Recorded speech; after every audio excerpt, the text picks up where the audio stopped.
tambah dan meningkat ya. Nah, seandainya, ini saya tadi barusan terima berita juga, kelihatannya belum tahu ya apakah berhasil apa tidak lobinya Pak Erick Thohir ya. Ada Twitter dari Esko PSSI, kelihatannya kita akan dikucilkan. Saya juga seram membacanya gitu. Tapi ya mudah-mudahan tidak ya. Apa yang terjadi seandainya Piala Dunia 20 batal dilaksanakan? Ya, dari sudut pandang ekonomi, kita akan mengalami kerugian berganda karena ada multiplier effect ini, apalagi ini skala dunia. Nah, dampak pertama adalah Indonesia akan dibekukan oleh FIFA 2018 atau 2017, hampir 2 tahun kita kena ban, jadi liga kita nggak jalan, jadi digantikan dengan turnamen Piala Presiden. Nah, kemudian jika dibekukan oleh FIFA, maka semua kompetisi reguler di Indonesia tidak dianggap melaksanakan turnamen sepak bola. Nah, ketika itu sudah kita laksanakan, tiba-tiba tawar-menawar lagi. Israel tidak bisa. Nah, tentunya FIFA pasti akan keras dalam soal aturan seperti ini. Gitu. Si FIFA bisa mengucilkan sepak bola Indonesia dari dunia. Ujar Esko PSSI Arya Sinulinga. Jadi ada 10 dampak yang akan kita rasakan ketika nanti negara kita kena sanksi dari FIFA akibat persoalan ini. Yang pertama, Indonesia akan dibekukan oleh FIFA. Kedua, Indonesia bisa dikecam oleh negara-negara lain karena tidak melaksanakan amanat FIFA. Indonesia tidak bisa mengikuti kegiatan yang berhubungan dengan kalender FIFA, dikucilkanlah begitu ya.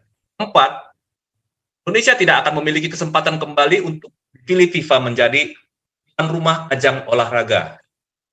5, Indonesia akan dicoret sebagai kandidat tuan rumah Piala Dunia 2034. Bagaimana hasilnya? Apakah kita tetap harus mencampur adukkan politik dengan olahraga gitu, apalagi politik yang sifatnya agak sedikit ya ini ya diskriminatif ataupun rasis gitu ya. Nah, yang rugi nanti negara kita sendiri.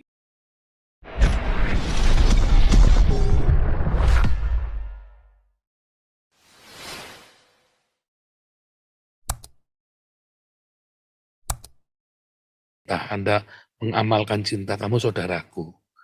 Luar biasa ya, kalau coba kita cek para Jauti sudah masuk belum. Ini baru keuntungannya, nanti para Jauti akan kasih detail saudara ya. Wah, ini Raja Uti sudah masuk, tes suara para Jauti. Asli, Pastor. Oke, para Jauti sudah jadi co-host. Silakan para Jauti untuk meneruskan tadi ya PowerPoint-nya. Saya tak nyimak, saudara ya. Ya, lanjut. Tadi saya udah kirim ke Pak Paul juga, mungkin ya ada 12 slide, tapi kita lihat nanti mana yang penting untuk diutarakan, mana yang ini ya. Satu-satu saja, sabar, kita punya banyak waktu supaya matanya melek, Pak. Supaya matanya melek. Baik, Pak Paul. Sebentar, saya coba share screen. Silakan. Ya, jadi saudara, hari ini kita mau ya sekalian nanti kita kasih tahu ya betapa bahayanya Indonesia ya. Oke, ini lagi. Silakan para Jauti. Sudah kelihatan Pak Paul? Kelihatan. Oke, jadi kita bicara tentang manfaat ekonomi dan dampak positif kejuaraan Piala Dunia usia 20 ini. Oke, kita lihat kalau dikatakan di dunia ini tunjukkan apa yang paling dinanti-nanti oleh semua orang, yaitu yang disebut sebagai the greatest show on earth, itu adalah turnamen sepak bola Piala Dunia. Nah, kita bicara dari Piala Dunia dulu ya, sebelum nanti masuk ke ini, karena kan banyak waktu, kata Pak Paul ya. Kita lihat, jadi dari sejak tahun 1930, itu mulai diadakan Piala Dunia untuk yang senior. Sampai sekarang ini, yang terakhir kemarin, yang Argentina juara ya. Nah, tetapi selain Piala Dunia di level senior, FIFA juga menyelenggarakan turnamen sepak bola internasional bagi pemuda yang usianya lebih muda. Misalnya usia 20 dan usia 17 untuk pria. Nah, untuk wanita itu usia 17 dan usia 20 juga. Kemudian ada turnamen sepak bola lain seperti futsal dan sepak bola pantai. Ini nanti Agustus ini kita mungkin ada sepak bola pantai di Bali, ada Israel lagi nih, jangan-jangan gitu. Nah, ini jadi persoalan nanti. Nah, sebagai salah satu turnamen pemuda yang banyak diminati, ini Piala Dunia ini dilaksanakan setiap 2 tahun sekali. Ya. Jadi untuk pemain yang berusia di bawah 20 tahun. Nanti yang akan ikut biasanya itu ada 24 tim dari 24 negara yang memperebutkan trofi ini. Oke. Nah, untuk Piala Dunia sekilas ada 24 negara yang lolos ya. Ini nanti akan diundi ke dalam 6 grup. Itu yang kemarin undian yang dibatalkan kemarin itu ya oleh FIFA. 6 grup yang terdiri dari setiap grup itu 4 tim. Jadi 6 kali 4 ya 24 tim. Nah, Indonesia sudah masuk dalam tim yang akan mengikuti undian ini. Ya. Karena kita sebagai tuan rumah lolos langsung. Saya nggak yakin juga kalau kita ikut seleksi dari awal, ikut kualifikasi bisa lolos ke turnamen Piala Dunia ini. Kalau melihat prestasinya tim nasional kita, dari tahun ke tahun paling kuat sampai level Asia Tenggara, itu pun untuk Piala AFF kan kita nggak pernah juara. Paling cuma runner up. SEA Games juara 2 kali, hanya itu kemampuan kita. Jadi kita mendapatkan kesempatan sebagai tuan rumah ini, ya sekaligus sebagai peserta gitu. Nah, lokasi yang ditentukan sebagai tempat itu ada 6 stadion yang dianggap layak ya, yang sekarang sedang diinspeksi oleh FIFA, yaitu Gelora Bung Karno Jakarta, Sijalak Harupat Bandung, Manahan Solo, Gelora Bung Tomo Surabaya, Wayan Dipta Gianyar Bali, dan Stadion Gelora Sriwijaya Palembang. Ini yang stadion-stadion terbaik di Indonesia. Nah, di sini juga pemerintah melakukan renovasi untuk infrastruktur yang masih kurang. Jadi pemerintah itu mengeluarkan 322,5 miliar dana untuk mempersiapkan turnamen ini loh. Jadi nggak sembarangan, ini harus ada pertanggungjawabannya nanti di DPR. Jadi pemerintah sudah mengeluarkan dana sebesar 322,5 miliar. Nah, bisa kita bayangkan ya kalau ini sampai gagal gitu. Nah, kita lihat kalau misalkan Piala Dunia itu jadi dilaksanakan, apa itu potensi dan keuntungan ekonominya sebagai tuan rumah? Secara umum, Piala Dunia akan memberikan kesempatan bagi negara tuan rumah untuk meningkatkan persepsi internasional. Jadi kita itu, ya persepsi itu persepsi yang baik ya di mata dunia internasional gitu. Jadi persepsi yang positif gitu, bahwa Indonesia itu dianggap sudah maju dalam sepak bola, dianggap sudah maju dalam kepanitiaan, dianggap sudah maju dalam ekonomi. Nah, itu persepsi-persepsi yang sifatnya positif. Nah, Indonesia melalui Piala Dunia ini tidak hanya menampilkan kemegahan dan kesuksesan turnamen, tapi juga, nah ini yang harus diingat, potensi pariwisata di berbagai daerah di Indonesia. Jadi nanti kita lihat ada 5 venue ya, ada 6 venue tadi yang digunakan, itu baru 6 tempat pariwisata. Nanti diharapkan nanti akan datang turis-turis itu ke daerah-daerah yang di luar itu, ke daerah yang lain gitu. Nah, kemudian terangkatnya pariwisata nasional itu diprediksi akan menyebabkan multiplier effect. Ya, jadi dalam ilmu ekonomi itu ada multiplier effect, itu akan menimbulkan penggandaan dalam pertumbuhan ekonomi, dalam pertumbuhan produksi. Ya, jadi semua sektor-sektor dalam perekonomian akan digerakkan oleh event ini. Nah, contohnya sudah pernah terjadi, itu di Polandia, pada Mei sampai Juni 2019. Nah, di situ juga terjadi peningkatan jumlah wisatawan domestik maupun mancanegara. Ya, tingkat okupansi hotel juga meningkat. Kemudian juga di Korea dan Jepang itu meningkat juga, dan rata-rata ketika turnamen Piala Dunia hampir tidak ada yang rugi. Panitianya, negara penyelenggaranya pasti untung gitu ya. Nah, kita lihat di sini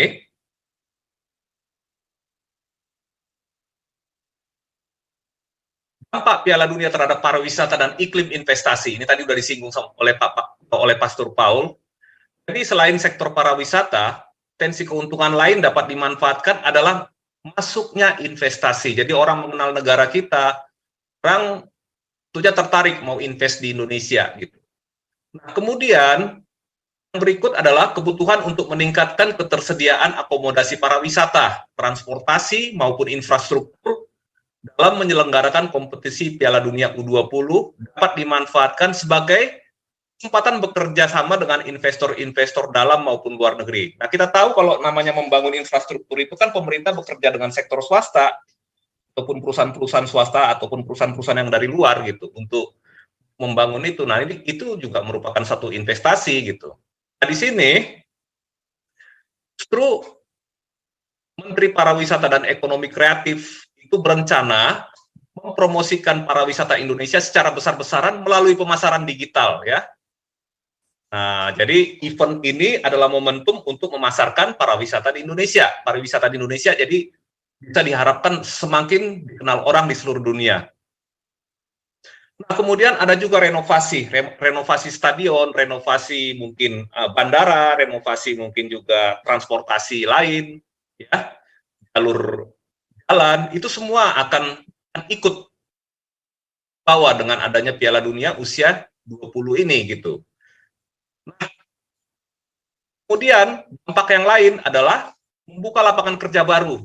Nah, kalau membuka lapangan kerja baru berarti pendapatan ataupun PDB kita akan meningkat. Nah, jadi sangat berpengaruh ya terhadap infrastruktur dan fasilitas, kemudian juga meningkatkan tenaga kerja. Nah, ini kita lihat di Jepang dan Korea Selatan di tahun 2002 itu mendapat lebih 31.000 pekerjaan yang tercipta dari pengadaan Piala Dunia 2002. Jadi 1,35 miliar dolar itu yang dihasilkan. Ya, kemudian tambahan dengan 1 miliar dolar lagi pendapatan nilai ekonomi secara kolektif. Jadi ini manfaat secara positif terhadap pariwisata dan iklim investasi di Indonesia. Nah, kita lihat dampak lain apa? Ketika kita mengadakan turnamen Piala Dunia usia 20, itu konsumsi juga akan bertambah. Kita tahu kan dalam ekonomi makro kan konsumsi adalah salah satu elemen ya, selain investasi, pengeluaran pemerintah, dan ekspor impor ya. Nah, di sini delegasi dari rombongan serta negara akan membawa mungkin penonton yang mungkin penontonnya, kemudian supporternya, kemudian juga timnya gitu ya. Mereka ini membutuhkan akomodasi baik hotel, tempat makan sampai tempat wisata. Nah, tentunya di situ mereka akan mengeluarkan uang untuk ini ya, untuk membayar ini ya konsumsi yang mereka lakukan di Indonesia. Mereka juga akan menikmati Jakarta, menikmati Indonesia, dan kemudian lanjut wisata ke Bali atau kota-kota lainnya. Nah, ini sport industri ini bisa menarik turis asing ke Indonesia. Nah, kemudian secara tidak langsung para rombongan yang datang itu menjadi promotor. Ya, mereka tamu, tapi mereka bisa menjadi promotor untuk mempromosikan pariwisata dan budaya yang ada di Indonesia. Nah, terutama mereka juga pasti punya akun media sosial seperti Instagram, Twitter, Facebook, dan lain-lain. Itu pasti akan viral ya, apa yang mereka masukkan ke dalam media sosial mereka ke seluruh dunia. Nah, jadi memang akan ada dampak ekonomi yang lebih luas dan lebih besar. Nah, kemudian juga nanti ada foto-foto yang ada di daerah wisata, itu diunggah, itu akan dikenal oleh masyarakat lain di seluruh dunia. Nah, kita mengharapkan ataupun hampir semua negara yang melaksanakan turnamen Piala Dunia, mau itu yang senior, usia 20, usia 17, dan lainnya, apa sih pada umumnya? Nah, berdasarkan pengalaman tuan rumah kompetisi yang sama, perhelatan Piala Dunia 20 tahun 2023 diperkirakan akan memberikan keuntungan ekonomi yang serupa bagi Indonesia, sama dengan Polandia ya. Polandia kemarin di tahun 2019 ya, itu juga mendapatkan keuntungan. Nah, kita melihat diperlukan langkah pemerintah di tingkat nasional dan daerah yang tidak terpusat pada persiapan penyelenggaraan turnamen, tapi kita melihat juga kapitalisasi peluang ekonomi yang muncul untuk memajukan ekonomi negara, kira-kira seperti itu. Jadi udah kita lihat tadi aspek-aspek apa saja yang akan tambah dan meningkat ya. Nah, seandainya, ini saya tadi barusan terima berita juga, kelihatannya belum tahu ya apakah berhasil apa tidak lobinya Pak Erick Thohir ya. Ada Twitter dari Esko PSSI, kelihatannya kita akan dikucilkan. Saya juga seram membacanya gitu. Tapi ya mudah-mudahan tidak ya. Apa yang terjadi seandainya Piala Dunia 20 batal dilaksanakan? Ya, dari sudut pandang ekonomi, kita akan mengalami kerugian berganda karena ada multiplier effect ini, apalagi ini skala dunia. Nah, dampak pertama adalah Indonesia akan dibekukan oleh FIFA. Kedua, tidak akan bisa mengikuti semua kegiatan yang berhubungan dengan kalender FIFA, mau itu kejuaraan ASEAN, kejuaraan Asia, Piala Dunia, ataupun turnamen apapun yang ada kalendernya dengan FIFA ya, liga kita juga kemungkinan tidak boleh berjalan. Kita nggak bisa menjalankan liga. Kita pernah kena ban atau kena sanksi itu kalau nggak salah tahun berapa ya, tahun 2018 atau 2017, hampir 2 tahun kita kena ban, jadi liga kita nggak jalan, jadi digantikan dengan turnamen Piala Presiden. Nah, kemudian jika dibukukan oleh FIFA, maka semua kompetisi reguler di Indonesia tidak dianggap. Sepak bola di Indonesia ini bukan hanya sekedar olahraga, tapi juga mata pencaharian. Jadi hati-hati dengan ini ya, dengan dengan pelanggaran aturan ini. Nah, yang akan kena dampak itu bukan hanya pemain. Pemain itu juga banyak, dari mulai usia 8 tahun, kan kita lihat banyak sekolah sepak bola ya, 8 tahun itu jenjang pembinaan itu 8 tahun, 11 tahun, kemudian 15 tahun, itu kan ada di sekolah sepak bola, kita lihat ininya, kurikulumnya. Itu juga nanti akan mandek semuanya. Pemilik sekolah sepak bola juga pasti akan mengalami penurunan jumlah siswa gitu ya. Belum lagi yang di kompetisi di level divisi 1, divisi 2, divisi 3 ya, ataupun divisi 4, itu juga akan terkena dampak gitu. Nah, bukan hanya pemain yang kena, tetapi juga wasit, ngurus, orang yang jualan kaos, yang jualan sepatu, sektor pariwisata, dan lainnya juga akan kemungkinan besar akan terkena gitu. Kemudian kita tahu bahwa kompetisi yang berputar itu, lepas bagaimanapun hasilnya, itu akan menghidupkan ekonomi masyarakat, menengah ke bawah, tukang jual kaos, merchandise, UMKM, minuman, makanan, dan lainnya. Coba kalau Anda pergi sekali-sekali nonton live di stadion ya, banyak orang dagang makanan, dagang minuman, dan semuanya. Nah, kemudian itu, sepak bola ini adalah olahraga yang paling digemari di Indonesia, jadi hiburan murah bagi masyarakat. Penggemar sepak bola adalah menengah ke bawah, tapi sepak bola itu nggak kenal agama sebenarnya. Sepak bola itu bisa mempersatukan semua kelompok, semua suku, semua ras gitu ya. Nah, kita lihat apa yang terjadi. Ya, jelas pasti kita akan dikecam karena tidak mampu melaksanakan amanah FIFA. Pesan dari FIFA itu tidak bisa kita kerjakan gitu. Karena kita sudah tanda tangan komitmen loh. Di NAFOK itu sudah tanda tangan komitmen persetujuan gitu untuk melaksanakan turnamen sepak bola. Nah, ketika itu sudah kita laksanakan, tiba-tiba tawar-menawar lagi. Israel tidak bisa. Nah, tentunya FIFA pasti akan keras dalam soal aturan seperti ini gitu. Nah, menjadi tuan rumah Piala Dunia tidak gampang, nggak cukup 2 atau 3 tahun menunggu. Prosesnya panjang. Nah, event besar seperti ini, martabat negara itu dipertaruhkan sebagai tuan rumah ya. Jika gagal, bisa jadi Indonesia tidak direkomendasikan untuk menggelar ajang olahraga internasional lainnya. Kemudian kita punya rekam jejak yang jelek, yang buruk gitu ya, ketika melaksanakan event besar. Oke, jadi PSSI pun sudah melakukan kalkulasi Piala Dunia usia 20 ini. Jadi bukan hanya terhadap persepak bolaan tanah air, tapi juga olahraga lain dan juga ekonomi. Kita lihat, kita anggota IOC. Kapan nggak ketemu dengan Israel satu waktu gitu di cabang olahraga yang lain. Dan kemungkinan misalkan Indonesia satu waktu berniat untuk menjadi pelaksana Olimpiade. Tiba Israel anggota IOC juga, apakah kita bisa melarang Israel untuk datang ke Indonesia? Saya kira tidak gitu, karena dia punya hak sebagai anggota gitu.